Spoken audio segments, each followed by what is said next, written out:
하얀 소의 해 2021년 신축년을 맞이하였습니다.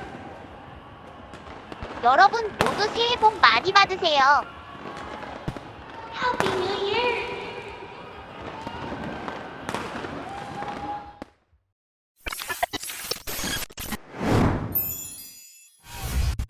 문재인 정권이 위험하다.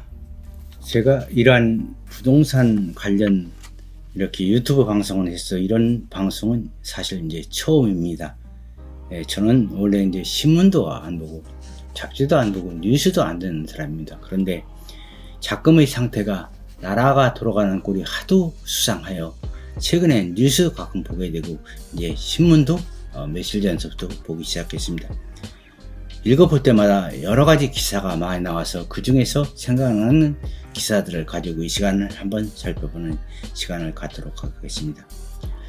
정부에서는 최근 K-방역을 홍보했고 세계에서 제일 방역을 잘하는 나라로 이렇게 홍보하기 급했는데 사실상 우리나라는 백신 확보도 못해서 언제 백신 예방 접종을 맞을지도 모르겠습니다. 얼마 전 정은경 질병관리본부청장이 구입 품목을 안정했다고 했는데 최근에 이제 늦게 반영을 해서 예산도 확보를 못했다가 최근에 하도 그 문제가 이제 말썽이 되니까 이제 계약을 아마 하는 것 같은데 이것도 늦었습니다. 다른 나라는 이미 막고 있지 않습니까? 대통령이라는 분이 다른 나라에서 개발한 나라에서 먼저 맞아야 된다고 그렇게 그 얘기를 하니까 그것은 구입을 못한 것을 핑계를 대는 것인지 실제 그런 의사를 가지고 있는 것인지 기가 막혀서 말이 안 납니다.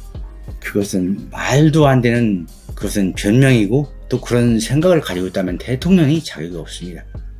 추미애는 이제 장관 임명되더니 그야말로 기고만장해서 3전 3패를 윤석열을 상대로 해서 그 제동을 걸다가 패해가지고 지금 윤석열을 오히려 대선의 큰 제목으로 키워준 격입니다.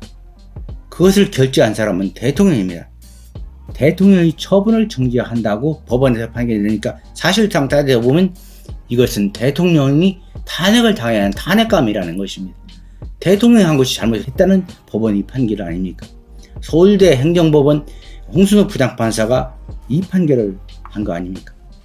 앞으로 전국은 이제 윤석열이가 다시 검찰총장으로서 그 지휘권을 발동해서 옵티머스 사건은 이낙연 측근이 자살한 사건이 아닙니까? 또 라임 사태나 또 원전 수사나 이런 것이 앞으로 진행이 될 것입니다.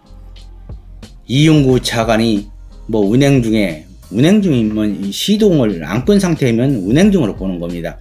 그거 10분 이내에 소령 정찰을 했더라도 그런데 그 기사를 보니까 그 아파트에 들어서기 전에 그러한 일이 일어난 것으로 알고 있는데 이것은 운행 중에 일어난 사건입니다. 그렇다면 그것은 그야말로 빠져나갈 수 없는 기수는 물론이거니와 처벌 대상입니다. 조금 이따가 한번 얘기를 하도록 하겠습니다. 얼마 전에 그 최불암 연예인이 사회주의로 끌고 가는가 하고 글을 쓴 것을 봤습니다. 참으로 많은 사람들이 공감하는 그러한 생각이라고 생각이 되어집니다. 윤석열 징계 사유를 보니까 국민에게 봉사하겠다. 또 이것도 하나의 제목이 국민에게 봉사하는 것이 무엇이 죄가 된다는 말입니까? 대의 명분도 없고 사정 역할도 없고 그저 콘크리트 지지층의 기반만 믿고 오판하고 이것이 기울다 보면 넘어지는 것입니다. 오직 승리하고 이기기 위해서 가진 꼼수를 쓰고 전개를 쓰고 권무술수를 쓴다면 오히려 그것이 쉽게 넘어지고 쉽게 무너지는 그러한 기반이 될 것입니다. 유시민이가 더 이상 땅 사고 팔아 부자가 돼야지 하는 생각조차 할 수 없는 세상을 만들었으면 좋겠다. 어느 분이 그렇게 답변을 쓰더라고요. 유시민 같은 어용 지식인이 쫄딱 망하고 죄값을 받는 세상에 왔으면 좋겠다. 거기다 덤으로 김어준이도 그렇게 한 글을 봤는데 참으로 이해가 가는 이야기입니다. 공수처는 무엇입니까? 공수처는 따지고 보면 고위공직자 범죄수사처인데 이것은 공수처에서 요구하면 검찰에서 수사하는 모든 것도 이 수사를 안 하고 공수처를 이관을 해야 됩니다. 이것은 보호막입니다. 나중에 대통령이 퇴임한 후 그 보호막에 불과하지, 이 국민들이 아무리 무지하다 하더라도 이것을 모르는 사람이 있을 리가 있습니까? 중국 공산당의 기류이나 감찰위원회 비밀, 나치 비밀 경찰과 같은 그러한 조직입니다. 고위공직자나 그 가족을 한다고 했는데 공수처에서 그것을 뺏어가 버리면 검찰이고 경찰이고 이 사건을 다룰 수가 없고 이것을 내포할 수도 없고 이것을 조사할 수도 없습니다. 문 대통령이 세월호 참배 가서 미안하고 고맙다 했는데 무엇이 그렇게 미안하고 그 죽은 사람들한테 고마웠는지 저는 아직도 이해가 가지 않습니다. 김현미를 내세워서 온갖 부동산 정책을 질탕을 만들어 놓고 주옥한테는 무엇이 마음이 빚이 그렇게 있는지 그 이유를 모르겠습니다. 윤미향이는 온갖 성금을 모아가지고서 그렇게 개인이 썼는데도 오히려 국회의원을 만들어주고, 추미애는 그렇게 분탕질을 해도 오히려 그 결단이 아니었으면 공수처가 개혁이 불가했다, 이렇게 칭찬을 하고, 도대체 이해가 가지 않습니다. 현재 검찰은 수사 지휘권이나 기소권이 있는데 공수처가 생기면 이 고위공직자들은 모든 이 범죄의 사실을 공수처에서 가져가기 때문에 사실상 그 보호막이 되는 것입니다. 공수처를 누구로 임명하겠습니까? 자기 편으로 전부 임명할 것이 아닙니까? 자기 편이 아니면 모두 다 적폐로 몰아넣는 그러한 집권당인데, 대통령의 보호를 위해서, 이 보호를 위해서, 보호하기 위해서 이 공수처가 생긴 것이 아닌가, 저는 이렇게 생각을 합니다. 이 공수처가 생기면 앞으로 조국의 사모펀드나 옥티머스 사태나 원전 수사도 아마 어려울 걸로 생각이 됩니다. 그러나 이제 검찰총장이 그 직을 유지함으로 인해서 이것은 이제 수사가 계속될 걸로 봅니다. 아까 말한 이용구 차관 얘기도 서초경찰서에서 이 폭행 사건도 동일건을 따른 판례를 보면 최소한도 징역형이나 벌금형 이렇게 판례가 대부분 다 이렇게 나옵니다. 조수진 의원이 얼마 전에 그 운전자 폭행죄에 관해서 그 발표한 것을 보면 이거는 동일 범죄의 경우 1년 반 내지 2년 정도 처벌을 받는 그러한 그 판례를 발표를 했습니다. 그리고 주차 중이었다고 하는 아파트 앞에서 일반 도로에서 했다고 이렇게 나와 있습니다. 뉴스에 그렇게 나와 있습니다. 전화로 처벌하지 않는다고 경찰이 했다고 하는데 이것은 그렇게 한 것이 아니고 경찰이 불러서 와서 그렇게 이거 쓰고서 거기다가 아마 사인을 한 것으로, 경사가 써주고 거기다 사인을 한 것으로 이렇게 생각이 됩니다. 참으로 여러 가지가 참으로 나라가 혼란스럽고 걱정이 됩니다. 대통령이 사과한다면서 그 지금의 윤석열이 법원에서 판결을 받자 사과한다면서 한 말이 검찰에 경고하고 혼란만 부추겨서 사과했다고 하고 검찰에는 경고를 날린 것이 그것이 사과로 아무도 안 보여줄 것입니다. 오히려 검찰에 경고를 한 것이고 앞으로 두고 보자, 그것으로밖에 생각이 안 됩니다. 윤석열 검찰총장의 징계날 아마 해갑을 맞은 걸로 알고 있습니다. 그리고 이번에 이제 성탄 선물같이 느꼈던 사람들도 많을 걸로 알고 있는데, 이 사람이 성탄절날 그 직무정지를 해제를 받고 나왔습니다. 판결에 마음이 안 든다고 사법개혁을 한다고, 이제 검찰개혁을 떠났는데 사법개혁을 한다고, 판사들이 그 판결을 했다고 사법개혁을 한다고 법원을 손본다고까지 합니다. 임대차 3법도 어떻습니까? 임대차 3법 때문에 전월세 상한대나 전월세 신고제 계약갱신 청구권, 이것 때문에 부동산 시장은 온통 혼란의 도가니를 몰아넣고 임대인과 임차인 간 싸움만 붙이고, 그 후로 서울 집값은 더 올랐으며 내년에도 더 오를 것입니다. 작년에 집이 39,000채가 공급됐다면 내년에는 18,000채가 공급됩니다. 후년에는 2020년에는 더 적게 공급됩니다. 거기다가 얼마 전 진성준인가 하는 사람이 1주택법 발의를 했습니다. 이것이 무엇입니까? 민주사회에서, 민주주의 국가에서 주택을 하나만 가지라는 얘기입니다. 사실상 이 주택의 실패가 아니고 시장의 실패라고 하면서 시장에게다 그 책임을 넘기고서 이것을 지금 뭐 주택 보급률이 74%에서 104%를 넘었는데 실제 사용하는 것은 54에서 58%가 된다. 이렇게 얘기를 했는데 오피스텔이나 빌라나 다가구 주택 모든 것을 다치고 시골집까지 모든 것을 다쳐서 100%가 넘었지 실제 주택으로 선호하는 주택은 그렇게 많은데 또 해마다 멸실되는 것이 많이 있습니다. 그래서 이것은 수치는 실제 100%가 넘어도 부족한 경우가 많이 있습니다. 그러니까 다주택자도 많이 있습니다. 돈 없는 사람들은 자기가 집을 살 수 없으니까 나머지 전세에 살 수밖에 없는 것입니다. 그것이 시장입니다. 그것이 부동산 시장입니다. 얼마 전 문재인 대통령이 방문한 동탄 임대주택은 4,290만 원을 들여서 리모델링을 했다고 합니다. 그 임대주택이 보증금이 6천만 원에 월세가 20만 원입니다. 그 집 한 채 값을 들여서 대통령이 온다고 하니까 한번 보여주기 위해서 4,290만 원을 들였습니다. 보증금과 맞먹는 그러한 돈입니다. 정책의 실패가 아니고 시장의 실패라고? 자, 사유재산을 이렇게 마음대로 해도 집값은 안 떨어집니다. 사유재산 그렇게 해도 그래도 집값은 안 떨어진다. 이게 1주택만을 하자고 발의한 모 국회의원이 마이크 꺼진 줄 알고 한 말 아닙니까? 집값은 안 떨어진다. 그 사람들 집값 안 떨어지는 거 알고 있죠. 그런데 어떻게 시장의 실패이지 정책의 실패가 아니라는 말입니까? 우리 헌법에는 시장 경제와 자유 경제와 또 사유재산을 보호하도록 되어 있습니다. 일가구 일주택은 사회주의나 공산주의에도 없는 그런 것입니다. 북한과 동일한 것이며 정부의 반시장 정책을 인해 정부 정책이 실패를 한 것입니다.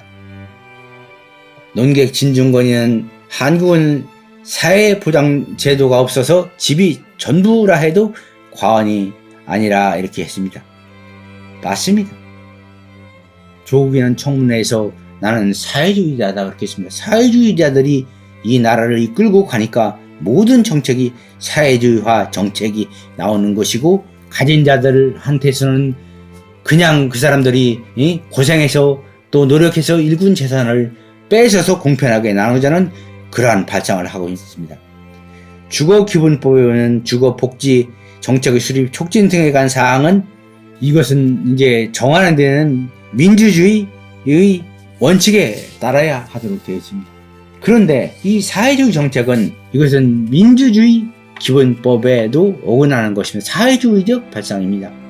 주거기본법 4조에 보면 주거정책에 관한 다른 법률을 제정하거나 개정하는 경우에는 이 법에 부합해야 한다고 했습니다. 그런데 이 법이 만일 제정이 되면은 이 법에 따라야 하기 때문에 1가구 1주택에 맞게 모든 법도 개정이 될 것입니다.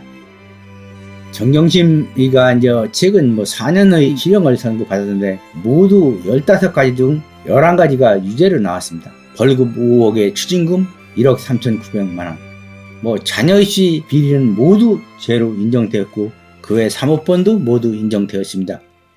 인턴 확인서 위조는 동양대나 그 외 여러 대에서 한 단국대, 공유대, 카이스트 등에서 한 것이 조국과 공모해서 한 것으로 이렇게 법원 판결이 나왔습니다.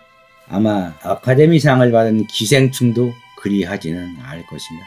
사기, 결혼, 사기 펀드 단 한 번도 죄를 인정하지 않으면서 사죄를 한 적이 없다. 또 진실을 말하는 사람에게 고통을 줬다. 이렇게 법원에서 판결을 했습니다. 최강욱도 징역 1년을 구형받았습니다. 최성해 동양대 총장은 정의는 성공한다. 이 판결이 나온 후로 그렇게 말을 했다고 합니다. 유죄 판결이 내려진 후 당정청 지지자들이 생각을 바꿔야 되는데 아마 바꾸지 않을 것입니다. 더불어민주당, 열린민주당, 어용매체들 이러한 언론들은 그야말로 국학아세를 앞으로도 더 할 것입니다.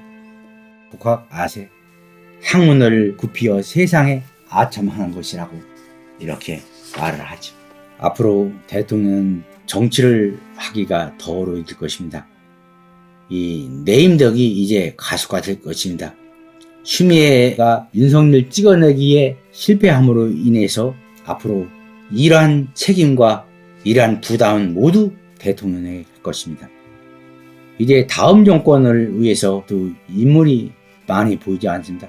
뭐 김경수 같은 경우는 그 적자로다가 윤 대통령의 가장 신임하는 사람으로 알고 있는데 제가 볼 때는 그리스도 안 되고, 윤종석이는 골수운동격의 대북 지향적이라서 또 그렇고, 이낙연은 가장 얕고 치밀하고 주주적이라서 보입니다만 두고 봐야 합니다. 앞으로 뭐 김대동이, 김어준이, 김용옥이, 유시민 같은 그러한 사람들이 더욱더 국학 아세를 할 것입니다. 중국 병법에 36개 중 3개의 차두살이라는 것이 있습니다. 남의 칼을 빼서 사람을 죽이는 것입니다. 제3자를 이용해서 적을 공격하는 것입니다. 나는 상관없고 나는 결제만 했어. 그냥 결제를 해야 되니까. 이런 생각이 듭니다. 추미애를 이용해서 윤석열을 죽이려다가 못하니까 나는 그냥 결제만 했다고. 참으로 비겁한 사람이 아닌가 생각을 합니다. 속마음을 그리 감춰도, 문재인이가 속마음을 그리 감춰도 국민들은 다 알 것입니다. 검찰이 무소불위 정권이 이거 성력이 없다 해서 그렇게 해서 지금 다른 새로운 그 돌파구를 마련하기 위해서 이 사람들이 무엇을 설립했습니까? 그러나 그것이 나중에는 오히려 화근으로 돌아갈 것입니다. 이제 얼마 전에 그 석양의 무법자에서 그거를 모뎀으로 해서 그 만들어낸 그런 영화를 보면 좋은 놈, 나쁜 놈, 이상한 놈이 나오는데, 여기서 좋은 놈은 누구고 나쁜 놈은 누구고 이상한 놈은 누군가 한번 생각이 들어갑니다. 어떤 여자가 산산도각이 될 만큼 그야말로 칼춤을 춘 거죠. 나는 명예롭게 해달라, 투사급행하지 말라, 이런 말일 텐데, 토끼를 잡으니 사냥개를 잡아먹는다는 투사급행 신세가 되지 않을까 생각합니다. 앞으로 윤석열은 나라를 위해서 큰 일을 할 것입니다. 그나저나 대통령은 전 대통령이 전철을 밟지 않아야 하는데 참으로 걱정이 됩니다. 이런 전철의 역사가 안 이루어져야 할 텐데, 나라가 망하든 경제가 망하든 정권을 다시 줘야 한다는 그러한 생각에 모든 것은 보이지 않고 오판하고 잘못하고 이렇게 나라를 망하게 하는 것이 아닌가 생각을 합니다. 다음에 정권이 바뀌면 과연 운전을 할 것인지, 어떠한 정권이 들어질까. 멀리서 백마 타고 오는 초인이 점점 가까워 보이기는 합니다. 이상으로 마치도록 하겠습니다.